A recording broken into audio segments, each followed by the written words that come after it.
23. Sister begins by showing the ending scene of the movie Titanic. When the Titanic was sinking, Eligible has discussed one of her lifeboards to save her life. But due to his bad luck cable breaking, that lifeboard also fell into the water. All the people also fell into the water, but Elizabeth climbed on top of the vomiting lifeboard, saving her life with great difficulty. The boyfriend of this pose saw Elizabeth from a distance on top of an iceberg and called out to her.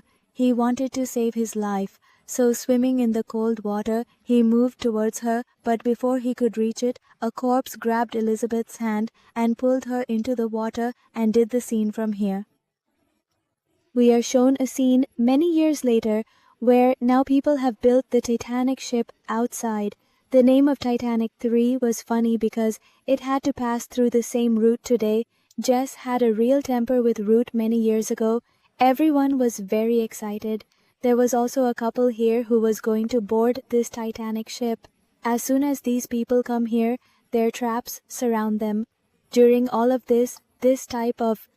Captain Ross is also shown. Rose explains that there are also some soldiers here who will protect this Titanic, because inside this Titanic there are also some intake things of the real Titanic, which are very valuable. Now the beans are cut and we are shown a strange girl inside this very ship. She came out of the bag and was moving. After getting out of the bag, she sneaks into the team changing room and steals a uniform from there. After getting ready, he arrived at the museum site, where the things of the old Titanic were kept. Then here he picked up Brian and started looking at him. Seeing him doing this, the manager came here and started scolding him because it was too precious and was taken out of the sunken Titanic after many years. If it sells, it will sell for a lot of money. The manager now started scolding him, so another crew member also came here. Then she said to them, "You are the one who will bring the things of the dead from the sea. The relics should have stayed buried. The possessions of those passed away are usually interred alongside them, and what comes next is astonishing to behold." Despite skepticism towards her tales, the girl manages to purloin a brooch and a piece of gold. We then see the bowler at the ship's nadir clutching something unusual. Engaged in pitiable acts, it was clear he dabbled in dark arts.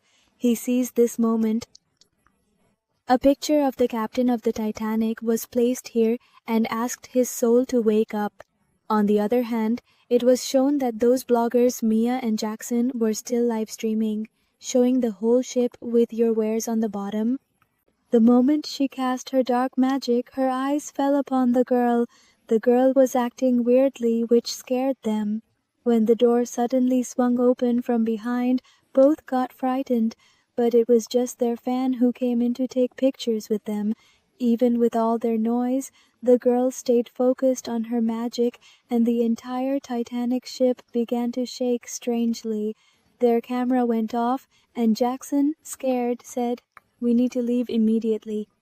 Simultaneously, the other party observed that the captain's laptop had shut down too, and she deduced that some trickery aboard had severed their link to the outside. The sorceress confronting the captain's apparition understood he was her distant ancestor. A number of other spectral beings had appeared on the Titanic.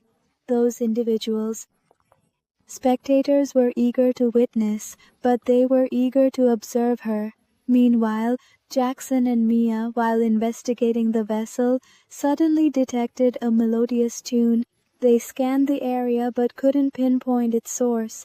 The melody was so captivating that they began to sway to it, but then it intensified to such a degree that it resonated within everyone's oracles on board. As Mia disengaged from Jackson and shielded her ears, someone from the shadows pulled Jackson into the darkness. When Mia turned around, Jackson was nowhere to be seen, and she got worried, thinking he had abandoned her. Just then, the manager arrived and suggested Mia follow him, leaving her alone. She told him to go alone while she fetched her phone. As she turned to get it, that same haunting melody started playing again. While playing the violin, he ended Mia's existence. Not long after, the security team discovered Mia's remains, baffled by the cause of her demise. Concurrently, it revealed that the command center had lost its dominance. The captain, in a state of agitation, ordered a system restart. Promptly, the guards conveyed the news of Mia's passing to her, prompting her immediate presence at the site. Mia was immensely popular, regarded by all as a digital influencer. The captain inquired about her spouse, Jackson, and directed the staff to search for Mia's mobile device as they were habitual live streamers. Their real-time broadcasts might disclose ample information. Elsewhere, it manifested an engineer in solitude endeavoring to mend the malfunctions, striving to re-establish a connection to the globe, but then when he saw the ghost, he was scared out of his wits. Before he could react, after exerting his might and breaking a conduit, the goat landed a strike that resulted in someone's fatality on this spot. The ship's captain, alongside the security personnel, convened. They commenced scrutinizing the homicide of Maya. During the review of Maya's ultimate recording, they observed Jackson's disappearance into a cloud of smoke amidst dancing. Shortly thereafter, the administrator made his presence. He conversed with Mia before departing. Subsequent to his departure, when Maya neared the lens, her visage betrayed an unusual dread, and subsequently she met her demise. As the film reel continued, they harbored suspicions toward the administrator, pondering over his potential involvement in the demise of Maya. Summoned to an interrogation, the administrator was apprised by the captain of Maya's departure from life. My conviction is steadfast that you are implicated in this affair, given your recurring presence in the vessel's surveillance footage with Jackson, and we surmise your connection to the enigma of Jackson's absence as well. Perplexed by their reasoning, Pennyker resolutely endeavored to convince them of his non-involvement. After the scene, the magic girl was shown again performing magic, starting the Titanic III's engine. As soon as the captain felt the ship moving, she rushed to the control room because the engine had been off for a while and they had been standing between the seas. She arrived at the control room and started scolding everyone. Who started the ship? But everyone there gave her another shocking news that all the controls had been hacked and they couldn't control it anymore. Upon the captain's orders, they rebooted the system, but it was still out of their control.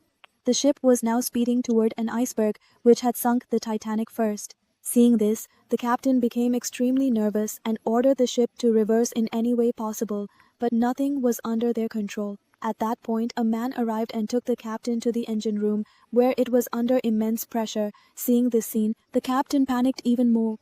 Encountering the sight of the engineer's demise, she was at a loss to grasp the unfolding events.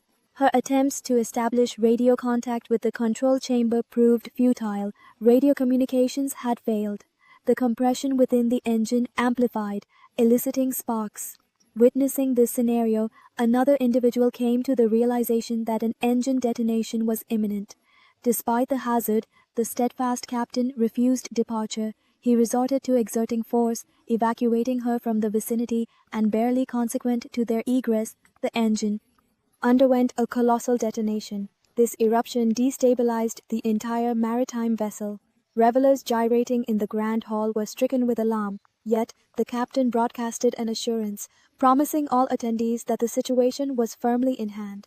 Contrary to the calming message, the crew was engulfed in confusion, faced with the unsettling truth that their ship took to the waters with alarming celerity.